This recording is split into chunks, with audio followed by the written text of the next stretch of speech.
Imagine walking into a room full of people, yet feeling completely invisible. You know they are there, but they don't acknowledge your presence. This is what it feels like to be ghosted. The sudden silence can be jarring in a world where we're constantly connected. But what if I told you that ghosting isn't just a way to escape a situation? It can be an art form, a strategic maneuver that reflects the Stoic principles of emotional detachment and self-preservation. Before we dive into the depths of this intriguing topic, don't forget to like and subscribe to help our journey as we explore the complexities of human interactions and emotions. Number 1. Understanding ghosting. In today's fast-paced world, ghosting has become a common phenomenon, particularly in dating and friendships. But what does it truly mean? At its core, ghosting is the act of suddenly cutting off all communication without explanation.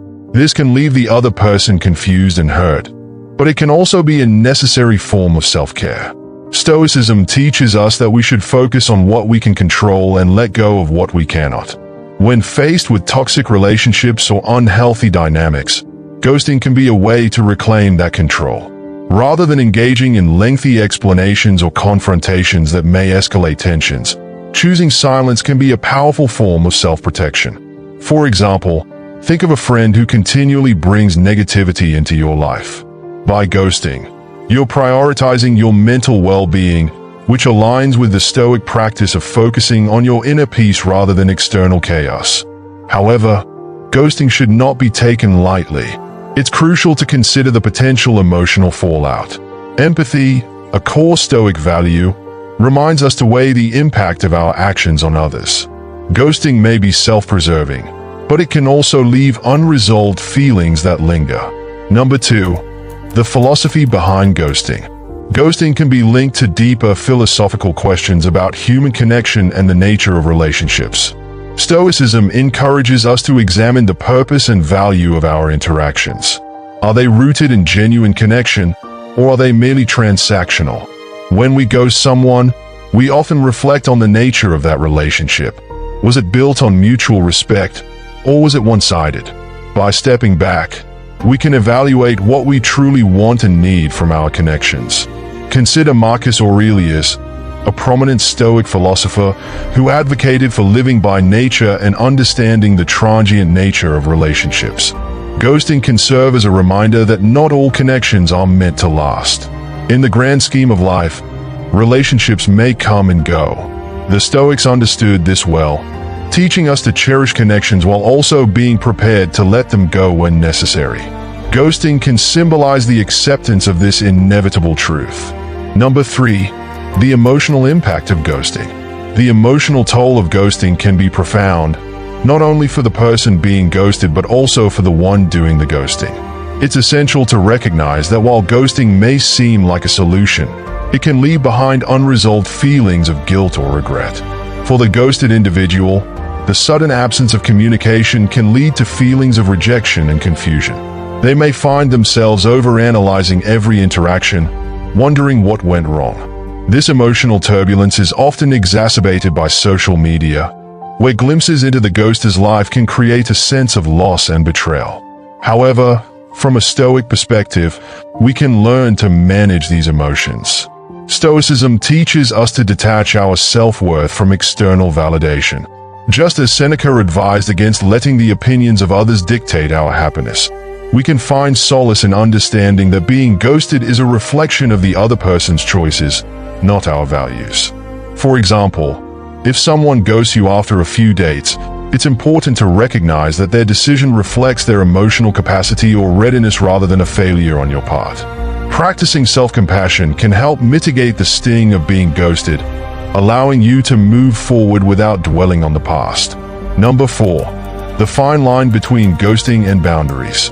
While ghosting is often perceived as abrupt and rude, it can also serve as a form of boundary setting. Establishing boundaries is vital for maintaining healthy relationships and protecting our emotional well-being. However, it's crucial to communicate these boundaries effectively rather than resorting to silence. In Stoicism, the idea of personal boundaries aligns with the concept of living by nature. We should cultivate relationships that nourish our souls and distance ourselves from those that drain us. When we feel overwhelmed by a person's demands or emotional instability, ghosting can be a last resort after we've attempted to communicate our needs. Imagine a co-worker who constantly seeks your attention, disrupting your focus. By ghosting them in a professional context, you're not only reclaiming your time but also asserting your boundaries. This act can reflect a Stoic approach to maintaining a clear distinction between what we allow in our lives and what we choose to eliminate. However, it's essential to recognize that boundaries should ideally be communicated openly. Ghosting should not be the first option. Instead, consider using clear language to express your needs before resorting to silence. Number 5. When ghosting becomes toxic. Not all instances of ghosting are rooted in self-preservation. Sometimes, they can spiral into toxic behavior. When we ghost someone out of spite or to manipulate emotions, it crosses a line that can lead to harmful dynamics. In Stoic philosophy, it's essential to examine our intentions and the consequences of our actions. Ghosting as a means of control can lead to a cycle of pain for both parties. It's crucial to recognize when our actions serve not just ourselves but also contribute to a toxic cycle. Consider the example of someone who ghosts after a conflict, using silence as a weapon. This approach not only harms the other person but also erodes trust and creates a toxic environment. Recognizing the impact of our choices on others is a fundamental Stoic principle. As you navigate relationships, reflect on your intentions behind ghosting. Are you acting from a place of self-care or retaliation?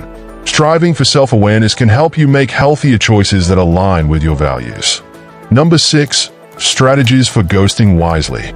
If you find yourself in a situation where ghosting seems necessary, it's essential to approach it mindfully. Here are some strategies to ghost wisely, considering both your feelings and the potential impact on the other person. First, ensure you've exhausted all other options.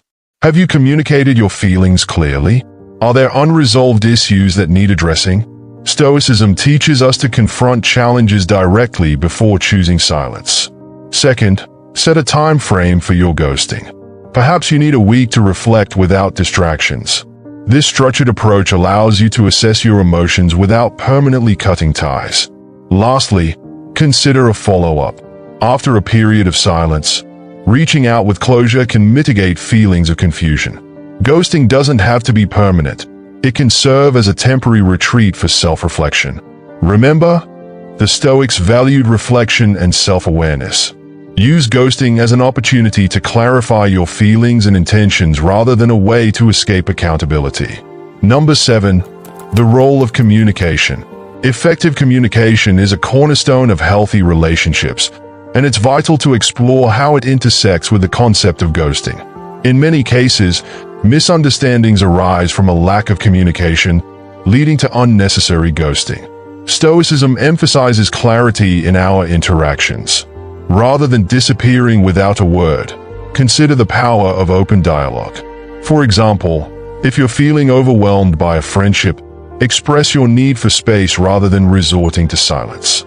By communicating your feelings, you allow the other person to understand your perspective. This act of vulnerability can lead to healthier outcomes, fostering a sense of mutual respect.